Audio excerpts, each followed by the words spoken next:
Hello, welcome to the program. I'm Amarachi Ubani. Here's what's coming up within the half hour. While the UK wants Putin to show commitment to peace in Ukraine, the Russian president praises Trump for efforts towards peace.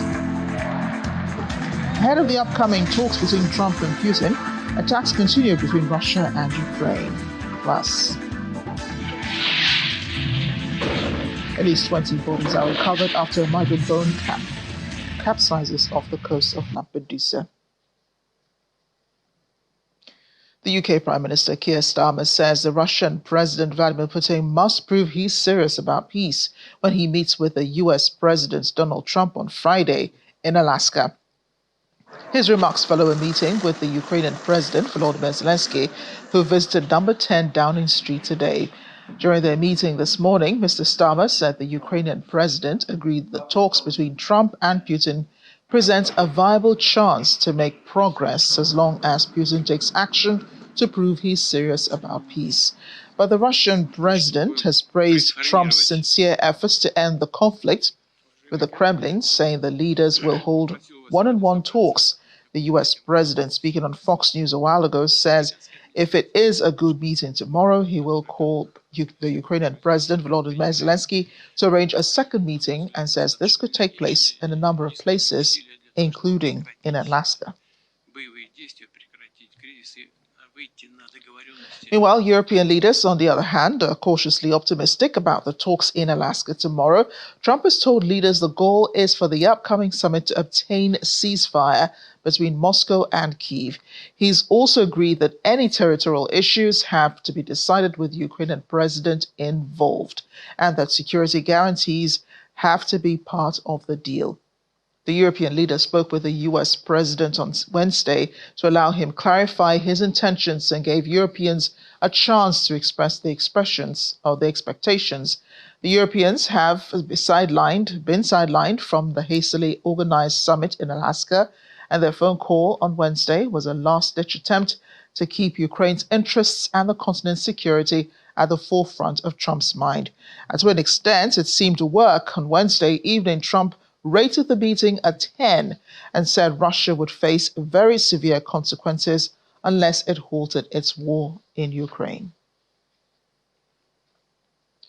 One former U.S. Air Force pilot has shared his expectations for tomorrow's meeting between Trump and Putin. David Fox served in the U.S. Air Force for 20 years. He now works at the Russian Cultural Center with his wife Anna. He says the Russian president would not have agreed to go to Alaska without the expectation of it producing good food. I think Trump asked for this meeting with President Putin. I think that's clear. And I don't think President Putin would have gone to Alaska with all the effort and expense if he didn't have some expectation that it would produce good fruit. It probably won't solve everything right away, but I think that he had very good reason to expend the effort and the expense to go to Alaska to meet with Trump. And President Putin is holding all the cards. Trump holds no cards. And this is the reality. And President Putin has been resolute for over a year on his conditions to terminate this conflict. He's never wavered, and he's not going to waver now. Most of the people in the United States are brainwashed. They watch the news on television, and they believe that's true. I've had experiences when I come back from Russia, and they say, is it true that the Russian economy is in shambles and that the Russian people are suffering? And I always tell them, no, they're doing okay. They're strong and they're doing okay, and you're watching too much television.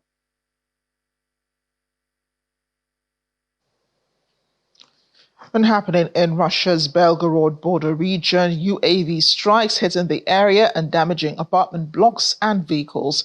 The region's governor, Vyacheslav Gladkov, said Belgorod was attacked by an AFU drone injuring 3 civilians. He says roofs of apartments and private houses, as well as shopping facilities, were damaged as a result of the attack. And a government building was also damaged. Now, other local authorities in the southern region of Rostov say more than 10 people were injured in a drone attack on a residential building. Ukraine has not commented on the UAV attack. But in Ukraine, authorities in Kherson say at least 4 people were killed when Russia conducted an aerial attack on the region throughout Wednesday. Another 7 people were injured by shelling in 47 settlements in the eastern Sumy region.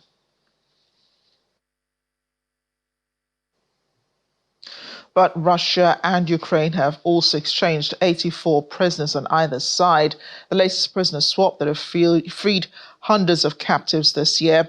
The Russian Defense Ministry said in a statement on Telegram the United Arab Emirates mediated the swap and the released Russian servicemen are receiving psychological and medical assistance.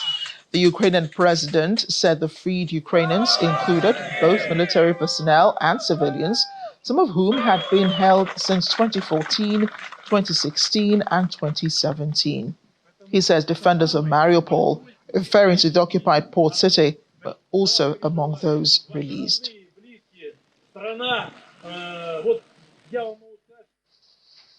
Let's cross over now to the war in Gaza and the recent killing of at least 5 journalists. Fellow journalists have held a protest in Tel Aviv condemning the death of their colleagues. They held up photos of the journalists' funerals as well as signs reading Israel is trying to kill the truth and stop assassinating journalists in Gaza. On Monday, the Israeli army struck a tent outside the Shifa medical complex in Gaza City, killing al-Sharif and 4 other journalists. Mohammed Karika, Ibrahim Zahir, Mohammed Nofal, and Mumin Aliwa. It is really inconceivable to think that while Israel is being accused with solid proof of committing a genocide, at the same time it blocks foreign journalists from around the world to enter. The assassination of Nasser Sharif and the Al Jazeera team, it felt that this is too much, that journalists are being targeted for being journalists. As you remember, of course, it was not only Nasser Sharif, it was a tent with 5 journalists, other journalists, cameramen, targeted in a way that is raise question whether Israel just doesn't want that pictures will come out from Gaza, especially Gaza City. And journalists, activists, and human rights advocates have gathered in London outside Downing Street for a candlelight vigil honoring the Palestinian journalists and those killed in Gaza. The protest comes after the Israeli army struck a tent outside the Shifa medical complex in Gaza City on Monday, killing the 5 journalists. The Israeli army claimed responsibility for al-Sharif's killing, accusing him of leading a Hamas cell and alleging it possessed evidence of his involvement in terrorist activities, including promoting rocket fire against Israeli civilians.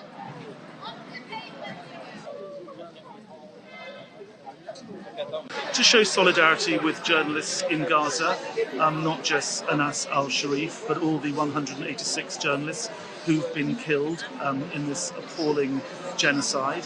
And I'm here also because UNRWA has had done to it what Al Jazeera has had done to it. The Israeli authorities simply said that UNRWA was infiltrated by Hamas and they killed 350 of our workers. And I came to show solidarity not just with the journalists in Gaza, but also with doctors, aid workers, and all other people trying to do a professional job, a decent job, to highlight to the world what is going on in Gaza.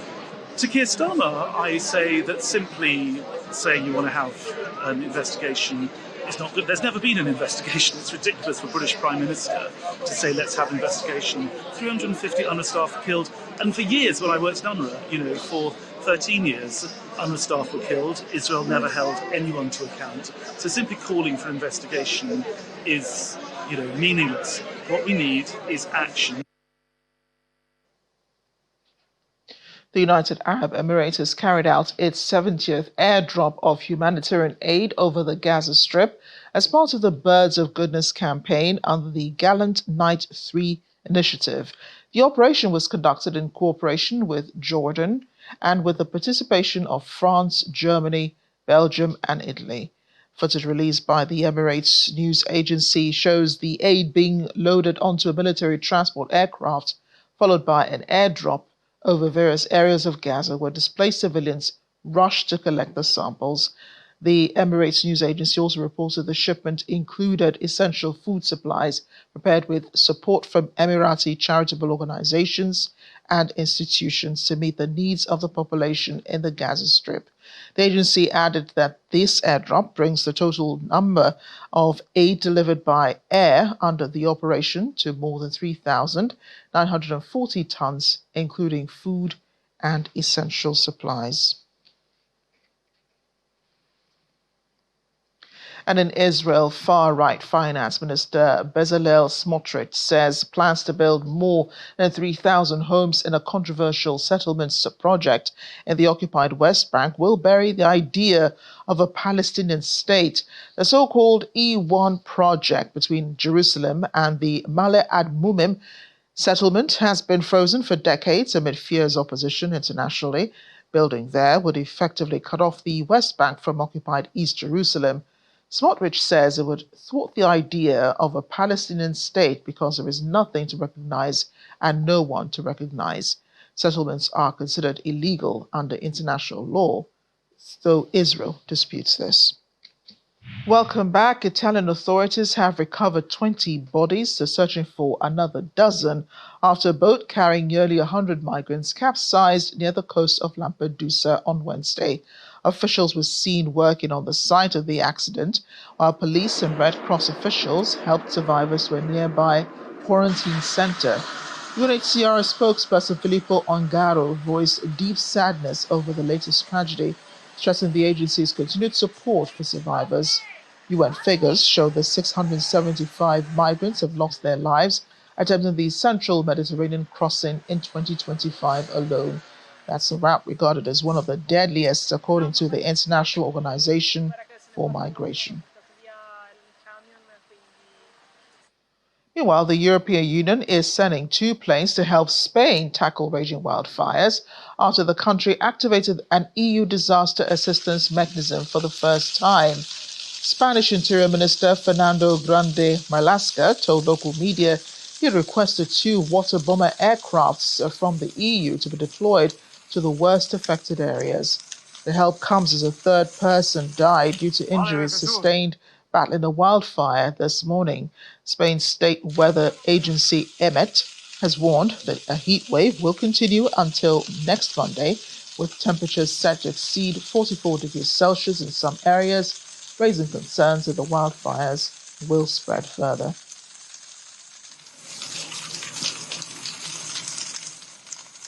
Staying with weather events, powerful winds of up to 190 kilometers per hour from Typhoon Podul have torn roofs off buildings, including a petrol station, shattered shop windows across Taitung County in Taiwan. Over 5,500 residents were evacuated from vulnerable areas in Taitung and other southern regions ahead of the typhoon's landfall. 1 person was reported missing in Taitung, with 33 injuries documented across Taiwan. Earlier, all domestic flights and numerous international flights were cancelled. Train services in southeastern Taiwan were suspended and ferry operations halted. More than 2,300 households across Taitung have been left without electricity, and meteorologists are predicting there could be as much as 400 to 600 millimeters of rain throughout the day, dismaying agricultural workers. The storm follows Typhoon Danas back in July, which resulted in 2 fatalities and caused widespread flooding in southern Taiwan.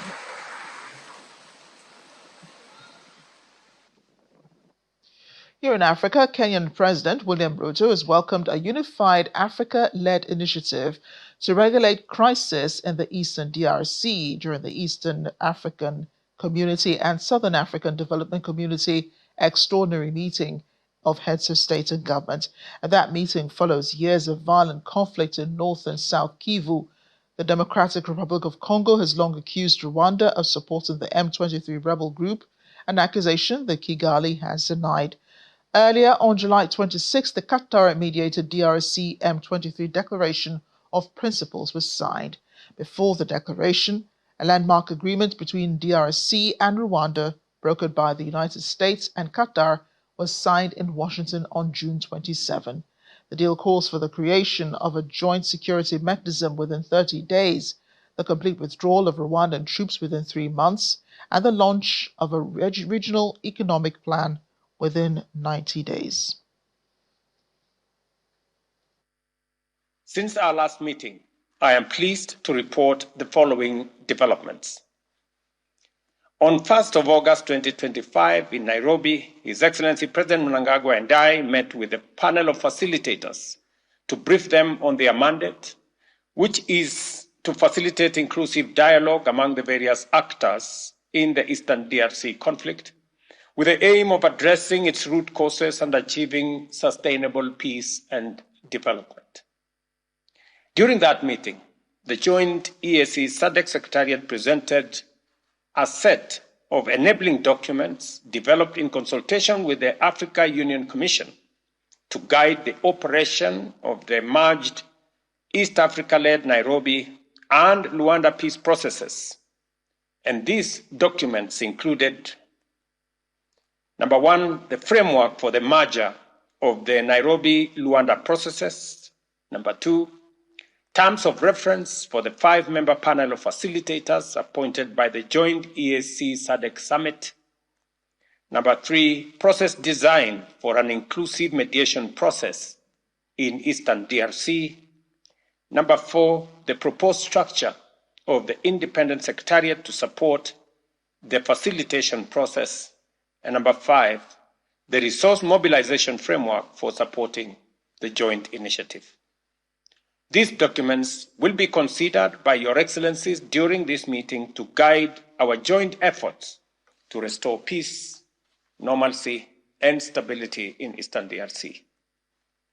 President Mnangagwa and I have agreed to merge the EAC SADC and AU structures into one unified Africa-led initiative in order to enhance coordination and harmonization of the peace processes in the Eastern DRC.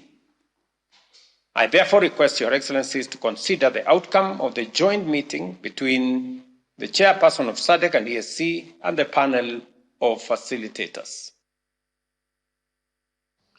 Kenyan President William Ruto.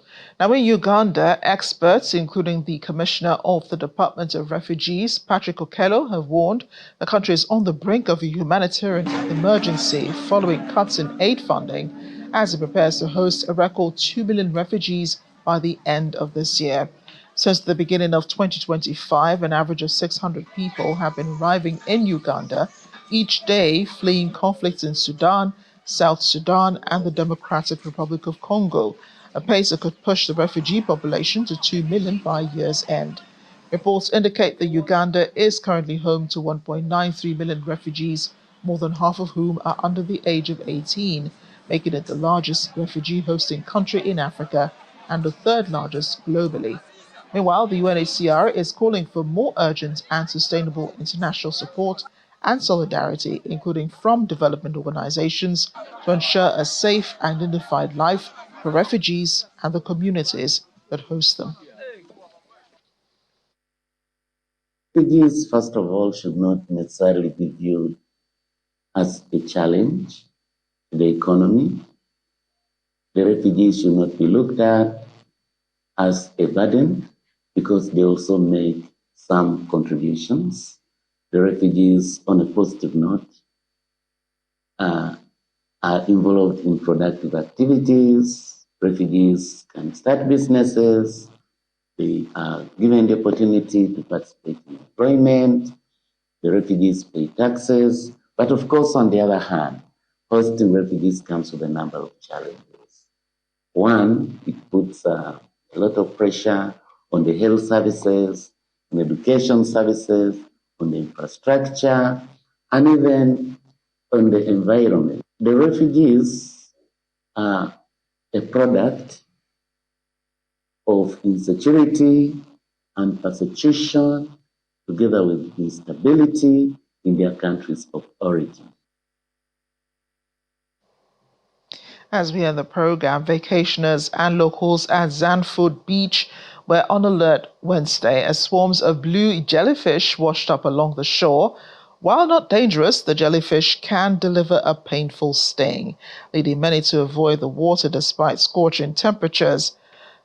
We're looking at the shoreline littered with jellyfish carried in by the waves, while later a Coast Guard was seen trying to clear the immediate swimming area of the jellies. The reason behind the sudden rise in numbers is uncertain, though some experts attribute the influx to recent hot and dry weather.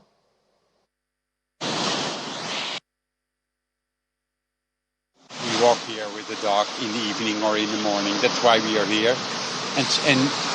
And swimming sometimes, but not with the jellyfish, because then it can be dangerous. The jellyfish grabs you, can be very hurtful. But also the shells, also a lot of shells, more shells. So yeah, the global warming is playing a role also with the jellyfish, but yeah, I think it's bringing a lot of life as well. And maybe destroying other life which are used to the cold temperature. Oh yeah, I see more jellyfish now this year than last year. It's not so nice when you swim to them, so it's painful. So if there are a lot of jellyfish, you don't want to swim. And because we live here, we can swim when we want and when they are not over here. So yeah. If you're here on holiday, you have not so much choice, huh? A problem is a big word, but I'm more conscious. If I see a jellyfish, I swim the other way. I try to avoid them as much as possible. And if there is east wind, you can expect jellyfish. So then we don't swim with east wind. With west wind, it's possible. As long as the wind comes from the sea, it's not the trouble. But if it comes from the coast side, there are jellyfishes sometimes, and then we don't swim. Words of the wise, do not swim when you see jellyfish. Thanks for watching The World Today. I'm Amarachi Ubani.